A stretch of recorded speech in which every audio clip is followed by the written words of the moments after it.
当时有一个特别明确的感受，我就要为这个而活，这就是我的目标，我就决定这么走下去。我那时候特别叛逆，是一个坏学生。叛逆多么重要啊！很多时候父母说孩子叛逆期多么糟糕，但你看你就是个例子。如果你不叛逆，最后你就不可能按照自己的意愿去报这个选择。虽然我们所处的那个环境不一样，但是那一刻做出选择的那个感受，居然是一模一样的。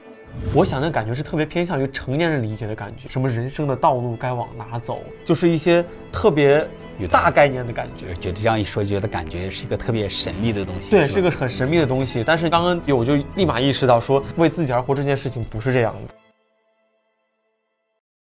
幸会。没有，我很紧张。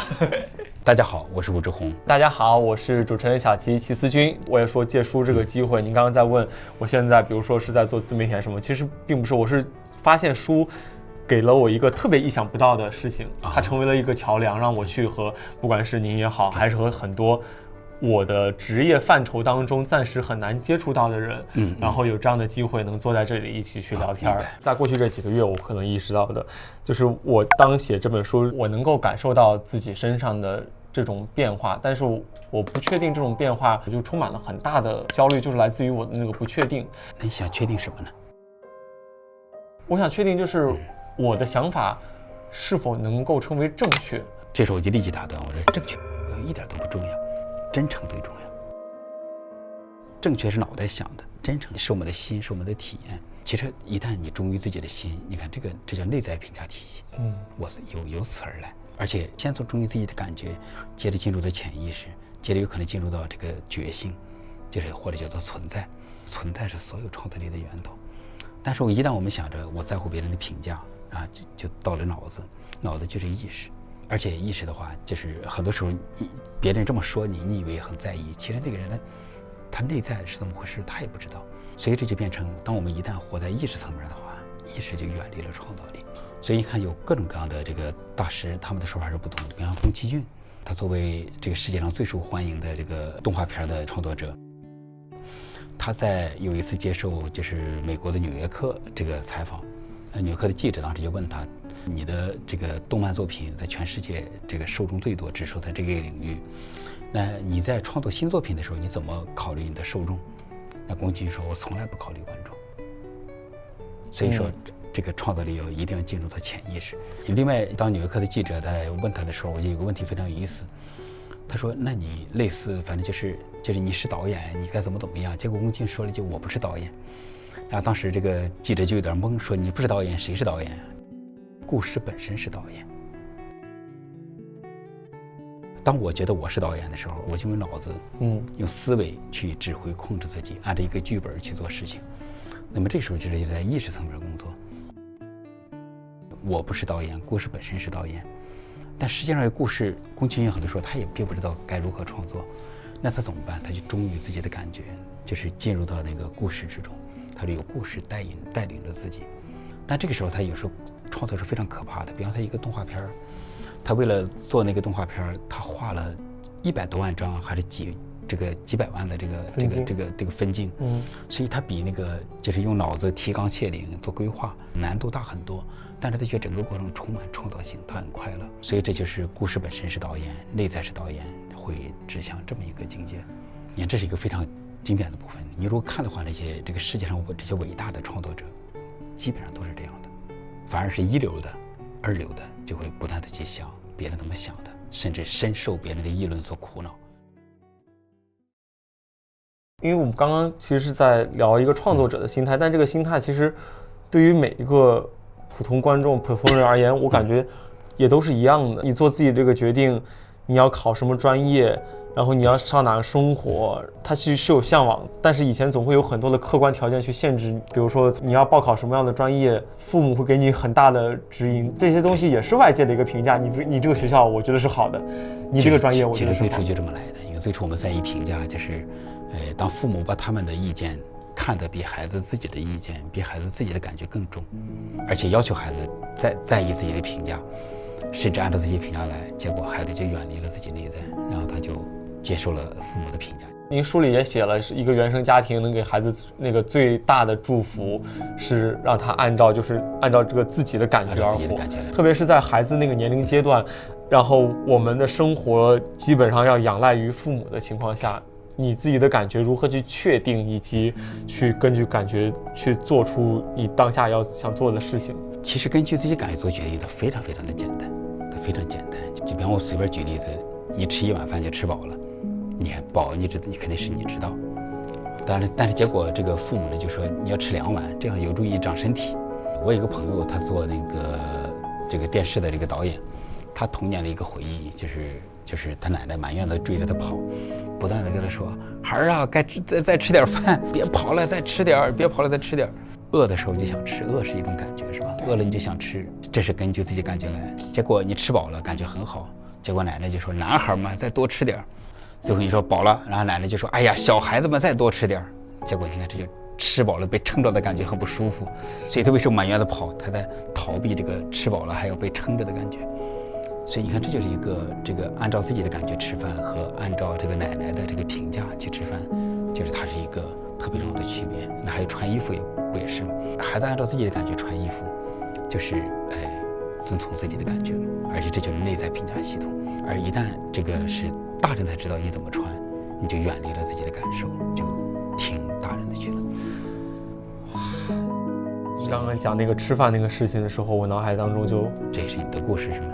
我甚至因为这件事情到现在为止都就是别人如果说给我夹菜或加东西的时候，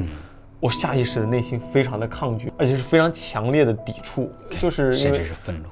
会有一点，对，会有一点，对，就是因为那时候我爸爸也是，就是菜要吃干净啊。我有一个特别深的画面，而且是在我叛逆期就是非常严重的时候，就是那时候对抗，因为可能小的时候让你吃干净，你就想着吃干净了，对抗不了啊。对，但是那个时候到叛逆期的时候，我对抗到就是那盘菜就剩一个底了，我说不吃了，而且他是用一个非常强硬的方式瞪着眼睛，就是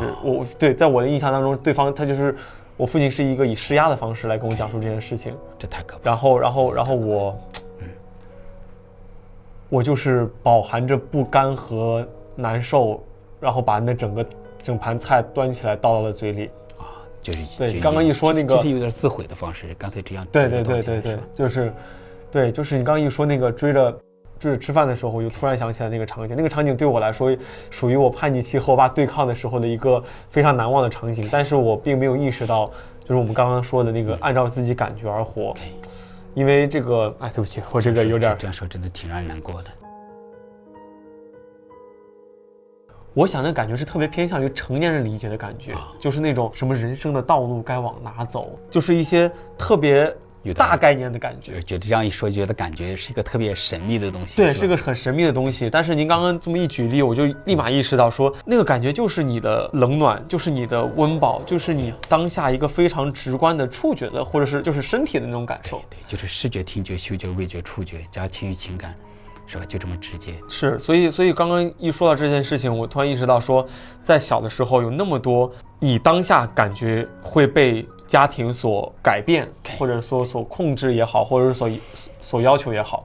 那个感觉的确是对于很多孩子而言会留下的影响。因为我自己就会想到说，我到现在到今天为止都会是，包括有些人就是很善意的给你送你个东西的时候，我就会产生这样的一种抵触，所以的确就是跟着自己的感觉是一件，真的是一件很小的事情。对，很小的事，它也很基础，但是它非常重要。因为就是当我们在小时候在吃喝拉撒睡玩，像你刚才讲吃饭这些事情中，当能够按照自己的感觉吃饭，那长大了就可能也会有你说的那种这个大人式的这种重要的感觉。比方我有时候就讲我自己这一生这个生死攸关的选择。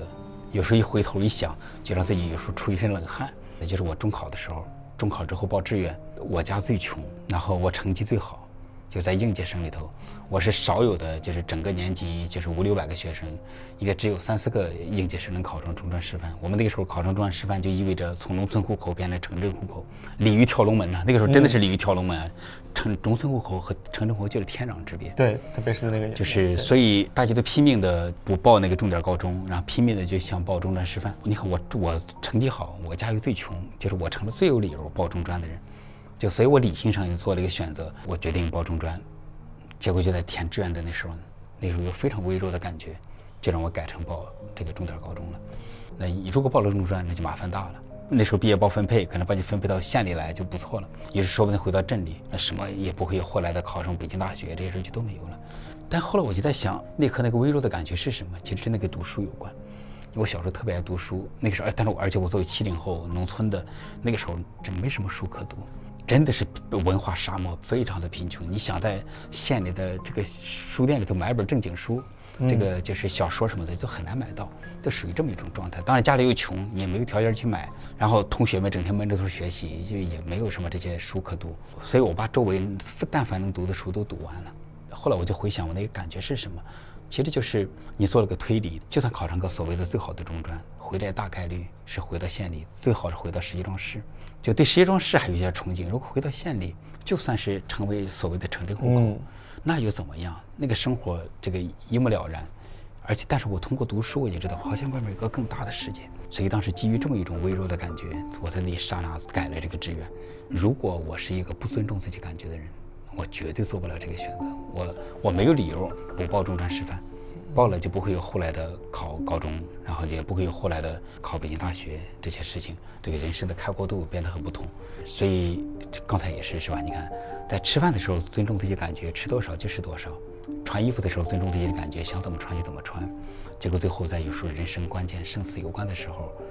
那个时候那个感觉非常微弱。就是如果用理性计算，你无论如何都不会去做那个报重点高中的选择，而且大家也不敢报，为什么呢？好像据说大学升学率更低。你现在有机会考上中专，你赶紧考嘛。就是你考上中专了，你还变成城镇户口，你考了高中，就算是考了重点高中，然后你最后你不一定考上大学，你考不上大学，你还是又回到做农民来了。只要从理性计算来讲，你就觉得没有什么理由去报重点高中。是。但其实说到这个话题，虽然我们所处的那个环境不一样，但是对于我而言的话，的确考大学选择，比如说选择我后来读的这个主持人这个专业，也是按照你的感觉来的，是吧？也是，而且是在极度的那个对抗下，最叛逆的时期也是做出了这个选择。所以您刚刚讲那个这个改变的时候，我也打断，叛逆多么重要啊！你没有前面的叛逆，就没有最后那一下。所以很多时候父母说孩子叛逆期多么糟糕，但你看你就是个例子。如果你不叛逆，最后那个你就不可能按照自己的意愿去报这个选择。如果你在高中那个叛逆都被父母给管制住了、压下去了，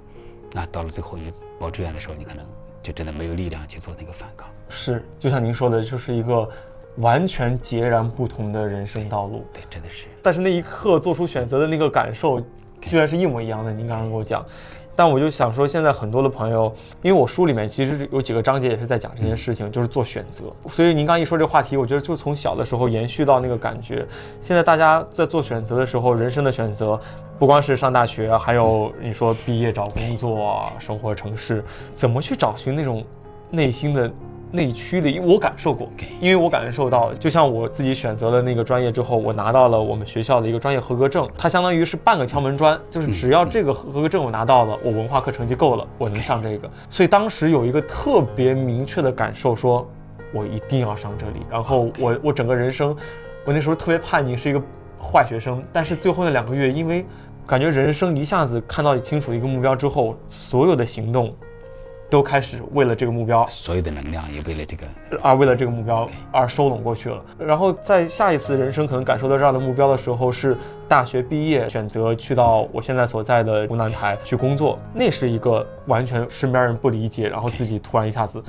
但是这样的力量它是能够培养或是能够探寻的吗？那首先我想那个小新，你看你是个多么经典的例子。你看之前就是我猜你不会这样去汇聚力量。